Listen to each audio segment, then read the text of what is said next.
They're ripping and trashing XRP. Why? Because they're scared. We're going to talk price action along with another state about to create another Treasury Reserve asset. I say lots of naughty things, so here's your warning. We had BTC touching an all-time high, and then there was some profit taken, ladies. But before we get into the crypto news, like another state going Treasury Reserve asset, that's right, states' rights versus federal rights. I told you it would happen because have you heard anything since Trump did his tweet on Truth Social? No, you haven't. States' rights, everyone. Your comments come first. Hot, spicy, naughty, relevant. Maybe I'll share it beginning of the next video. Jeremy Touche dropping support on the channel says, best crypto news in the space. Well, thank you, Jeremy. Truth always, no matter if it's good, bad, if it's good for you, like, subscribe, and share. Yeah, and hit that notification bell so you don't miss out. Titanium dropping support on the channel as well from across the pond. Thank you. Greatly appreciate it. John Buckley's correcting me because I made a mistake earlier in the video. John says, Klaus, let's make sure our math is right. Unicoin didn't promise a 6-inch dong and showed up with the 4-inch. What they really did was promise a 12-inch dong and showed up with a micro wang. Well done, that's right. Unicoin said they had like 2.2 billion in assets or something like that backing their crap up, and all they had was 110 million. Well done, John. Bitcoin's sitting at 108,000 and they're getting ready to move again. ETH at 2512, BNB at 671, while Sol's at 170, XP at 237. We're going to talk price action at the end. BTC touched all-time highs, and then there was some massive profit taken. Support came again at a low of 106, getting ready to roar it again as the alts are eyeing some potential moves. So what happened? Texas approves the BTC Reserve Bill awaiting the governor's signature.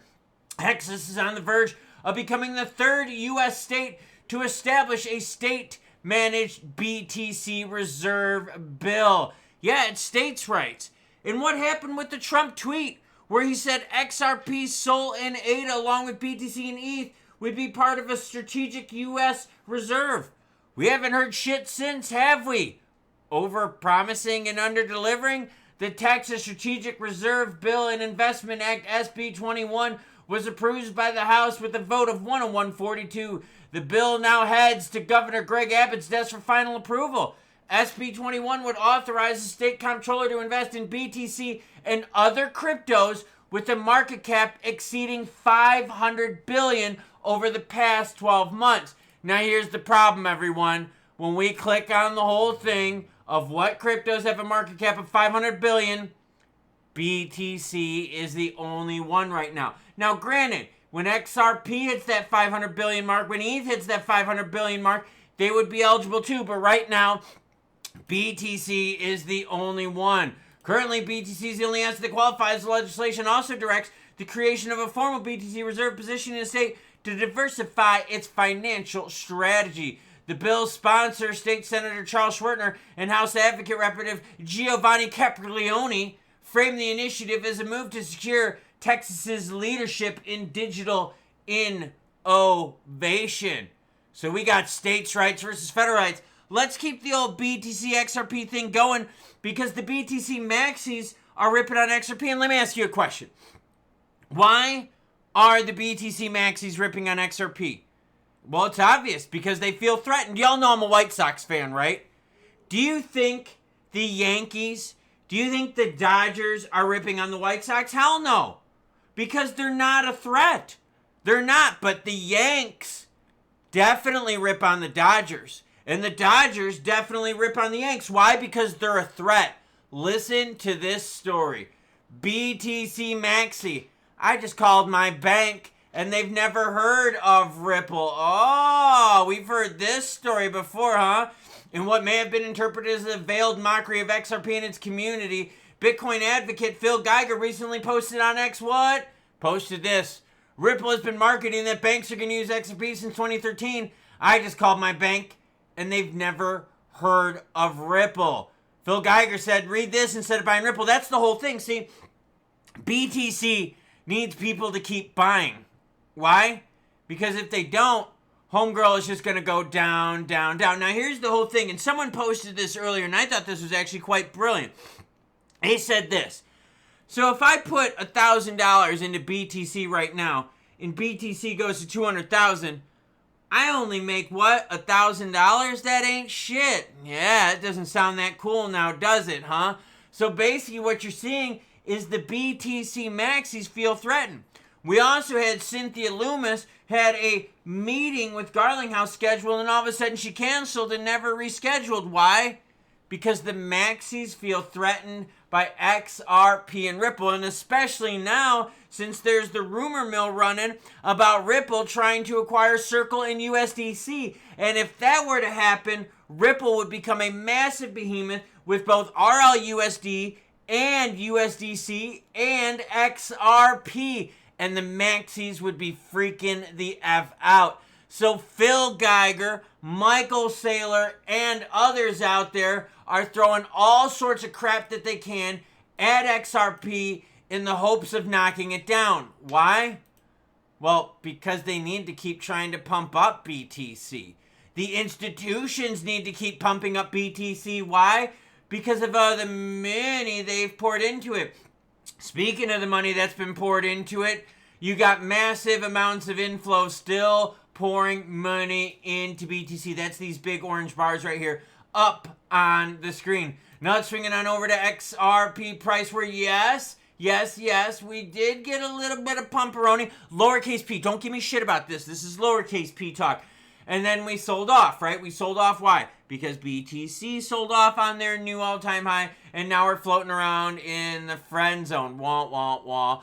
Volume got a little bit of a juicy pump from that, up 28% to 3.72 billion. Let's go to those candlesticks and see exactly what happened. We're going to go to the 15-minute variety. You can see the chart for XRP looks identical to BTC. Look at that. When I go back and forth between the two, the XRP and the BTC chart looks nearly identical. XRP got to a high candlestick of almost 243. We got to a high of 242.88. We got to a low of this candlestick-a-roni right here, you jabronis, of 233.49. We've since gone up a little bit. Yeah. But we need more than that. Right now, the alts aren't getting pulled by BTC as much as they have in the past. In fact, if we go to the altcoin index, we can see that we're right now sitting at 24 out of 100, which means what? Which means BTC is blowing the doors off the majority of the market. Here's BTC right here. These are the cryptos that are beating BTC. Most of them are meme coins, a little bit of PayPay, a little bit of Fartcoin, a little bit of Whiff, a little bit of Bonk. You see what I'm saying? Yeah, it's mostly meme. But our favorites, a lot of, the utility stuff. You got some Quan, you got some XCN, you got some HBAR, you got some Stellar, you got some XRP. They're all doing worse than BTC over the last 90 days. But right now, what's the big thing we're keeping an eye on? The support for XRP. We're getting a lot of it just north of 230. So we all feel pretty confident right now holding this 30 through the Memorial Day weekend play. Volume looking pretty strong, so we could thank the all-time high from BTC on keeping us up there. But the maxis keep throwing FUD out there in order to shake XRP holders out. Why? Because they need to keep the Ponzi scheme going, girlfriend. And think of all that institutional money flowing into BTC. And the price stalled at that 109 again. So they need more money to flow in. And more and more and more. And that's why they're trying to throw shade at XRP. Because that is one of the biggest retail communities out there. And they know if they can throw enough poop at the wall, they could try to chisel away at that armor and try to get some of that XRP retail money to flow into BTC. But I'm telling you, it's not going to work. But they're going to try, though. And they're going to try everything they can to poop on XRP and to try to convert some of that retail money to come over. Why? Because how much institutional money you think they're going to keep dumping into BTC? Well, they probably got quite a bit of institutional money to dump. But the thing is this. You only throw shade at people that you're threatened by. I mean, think of the White Sox. No, I mean, seriously, think of the White Sox. You think people out there are throwing shade at the White Sox because they're threatened by them? No. No, not at all. But a lot of people feel threatened by the Yanks. They feel threatened by the Dodgers. It's baseball season, all right? Let me throw my baseball analogies out there. Now, granted, people rip on the White Sox because they suck. But they don't rip on them because they feel threatened by them. And that's the whole thing with XRP. That's the same reason why Loomis shot down Garlinghouse. Because she's like, yo, Brad and the retail army of XRP fans out there is definitely a threat to us all. So, BTC maxis definitely feeling threatened. Definitely feeling like, whoa, what happens if Ripple does get Circle and USDC? That would definitely be a massive threat to the BTC maxis like Sailor out there and their AI generated army, you know, with all his cringe photos and all that. So yeah, let's see what happens. The all-time high for BTC didn't hold, but it seems to be running again. Alts need to start doing something. I'll keep bringing the news, whether it's good, bad, happy, or sad. So choo-choo what? Choo-choo bitches.